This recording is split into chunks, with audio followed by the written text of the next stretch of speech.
ಆದರೆ ಇವತ್ತೊಂದು ದಿವಸ ಕೇಂದ್ರ ಸರ್ಕಾರ ತೆಗೆದುಕೊಂಡಂಥ ನಿರ್ಧಾರ, ಸಂವಿಧಾನಬದ್ಧವಾಗಿ ಕೊಟ್ಟಂಥ ಈ ಕಾರ್ಯಕ್ರಮನ ಒಂದು ಮಾಮೂಲಿ ಕಾರ್ಯಕ್ರಮ ಥರ ರೂಪಿಸಿ ಇದರಲ್ಲಿ ಈ ಕಾರ್ಯಕ್ರಮನ ಹತ್ತಿಕ್ಕೋ ಅಂತ ಒಂದು ಕಾರ್ಯಕ್ರಮವನ್ನಾಗಿ ಮಾಡಿ ಇವತ್ತು ಕೇಂದ್ರ ಸರ್ಕಾರ ಅದರಲ್ಲಿ ಮಹಾತ್ಮ ಗಾಂಧಿಯವರ ಹೆಸರನ್ನು ಕೂಡ ತೆಗೆದು ಅವರಿಗೆ ಅವಮಾನ ಮಾಡೋ ರೀತಿಯಲ್ಲಿ ಇಡೀ ಪ್ರಪಂಚದಲ್ಲಿ ರಾಷ್ಟ್ರಪಿತ ಅಂತಂದರೆ ಮಹಾತ್ಮ ಗಾಂಧಿಯವರು, ಅವ್ರನ್ನ ಹೆಸರುಗಳನ್ನ ತೆಗೆಯೋದ್ರ ಮುಖಾಂತರ ಅವರು ಒಂದು ಮಹಾತ್ಮ ಗಾಂಧಿಗೆ ಅವಮಾನ ಮಾಡಿದರೆ ಅದು ಸರಿ ಇಲ್ಲ ಅನ್ನೋ ಕಾರಣಕ್ಕೆ ಇವತ್ತು ದಿವಸ ಇಡೀ ದೇಶದಲ್ಲಿ ಒಂದು ಆಂದೋಲನ ಪ್ರಾರಂಭ ಮಾಡಬೇಕು.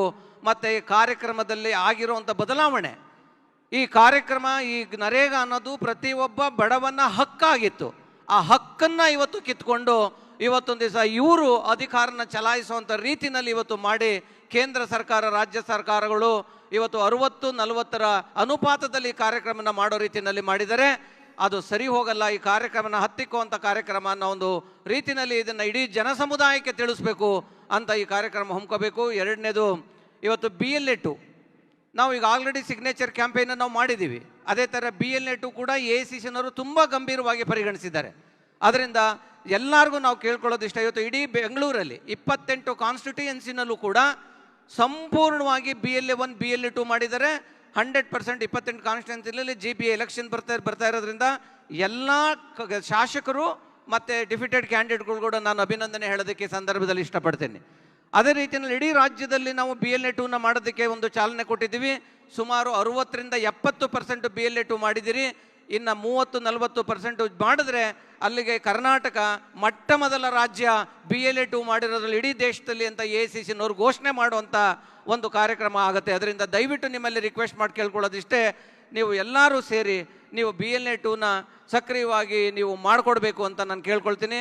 ಮೂರನೇ ಅಜೆಂಡಾ ಬಂದು ಇವಾಗೆಲ್ಲ ಚುನಾವಣೆಗಳು ಬರ್ತಾ ಇದ್ದಾವೆ. GPA ಒಂದೇ ಅಲ್ಲ, ದೇಶದ ರಾಜ್ಯದಲ್ಲಿ ಪ್ರತಿಯೊಂದು ZP ಇರ್ಬೋದು, TP ಇರ್ಬೋದು, ಪುರಸಭೆ ಇರ್ಬೋದು, ಕಾರ್ಪೊರೇಷನ್ಸ್ ಇರ್ಬೋದು, ಎಲ್ಲ ಚುನಾವಣೆಗಳನ್ನು ಕೂಡ ಇವತ್ತು ಡ್ಯೂ ಆಗಿದ್ದಾವೆ.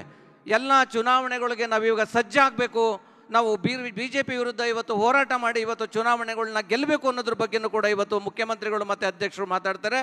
ನಾಲ್ಕನೇ ಅಜೆಂಡಾ, ಇವತ್ತೊಂದು ದಿವಸ ಸನ್ಮಾನ್ಯ ಅಧ್ಯಕ್ಷರು ಮುತುವರ್ಜಿ ವಹಿಸಿ 100 ಕಾಂಗ್ರೆಸ್ ಆಫೀಸ್ಗಳು ಕಟ್ಟಡನ ಕಟ್ಟಲೇಬೇಕು ಅಂತ ಒಂದು ಅವರು ಅಧಿಕಾರಕ್ಕೆ ಬಂದಾಗಲಿಂದ PCC ಪ್ರೆಸಿಡೆಂಟ್ ಜವಾಬ್ದಾರಿ ತಗೊಂಡಾಗಲಿಂದ ಮುಖ್ಯಮಂತ್ರಿಗಳ ಜೊತೆಯಲ್ಲಿ ಸೇರಿ ಮತ್ತು ಎಲ್ಲ ಮಂತ್ರಿಗಳಿಗೂ ಕೂಡ ರಿಕ್ವೆಸ್ಟ್ ಮಾಡಿಕೊಂಡು, ಶಾಸಕರುಗಳಿಗೆ ರಿಕ್ವೆಸ್ಟ್ ಮಾಡಿಕೊಂಡು ಅದಕ್ಕೆ ಆದಂಥ ಒಂದು ಕಮಿಟಿಗಳನ್ನ ಮಾಡಿ ಪದೇ ಪದೇ ಅಲ್ಲಿ ಹೋಗಿ ಇವತ್ತು ಸುಮಾರು 100ಅಲ್ಲಿ ಒಂದು 75-80 ಇವತ್ತು ಸೈಟ್ಗಳೆಲ್ಲ ಆಗಿದ್ದಾವೆ. ಇನ್ನು 30 ಮಾತ್ರ ಆಗಬೇಕು. ಅದ್ರ ಬಗ್ಗೆ ಅಧ್ಯಕ್ಷರು ಮಾಹಿತಿ ಕೊಡ್ತಾರೆ. 100 ಕಾಂಗ್ರೆಸ್ ಆಫೀಸ್ನ ಕಟ್ಟೋದ್ರ ಮುಖಾಂತರ ಇಡೀ ಇವತ್ತು ಕರ್ನಾಟಕದಲ್ಲಿ ಇಡೀ ದೇಶದಲ್ಲಿ ಯಾವ ರಾಜ್ಯನೂ ಕೂಡ ಅಷ್ಟು ಕಾಂಗ್ರೆಸ್ ಆಫೀಸ್ನ ಕಟ್ಟಿರೋದಕ್ಕೆ ಸಾಧ್ಯ ಇಲ್ಲ. ಅಷ್ಟನ್ನು ಮಾಡಬೇಕು ಅನ್ನೋದು ಅಧ್ಯಕ್ಷರ ಒಂದು ಗುರಿಯಾಗಿದೆ. ಅದ್ರ ಬಗ್ಗೆನೂ ಕೂಡ ಅಧ್ಯಕ್ಷರು ಮಾತಾಡ್ತಾರೆ. ಈ 4 ಅಜೆಂಡನ ಇವತ್ತು ನಿಮ್ಮ ಮುಂದೆ ಇಟ್ಟು ಈ ಕಾರ್ಯಕ್ರಮನ ನಿಯೋಜನೆ ಮಾಡಿದ್ದೀವಿ. ಈಗ ನಿಮ್ಮ ಮುಂದೆ ಇದನ್ನು ನರೇಗಾದ ಏನು ಆಗು ಹೋಗುಗಳನ್ನ ಕುರಿತು ಪ್ರಿಯಾಂಕ್ ಖರ್ಗೆ ಅವರು ಸ್ವಲ್ಪ ಬ್ರೀಫ್ ಮಾಡಬೇಕು ಪ್ರತಿಯೊಬ್ಬರಿಗೂ ಅಂತ ಈ ಸಂದರ್ಭದಲ್ಲಿ ನಾನು ಕೇಳ್ಕೊಳ್ತೀನಿ. ನಮಸ್ಕಾರ. ಜೈ ಹಿಂದ್, ಜೈ ಕಾಂಗ್ರೆಸ್.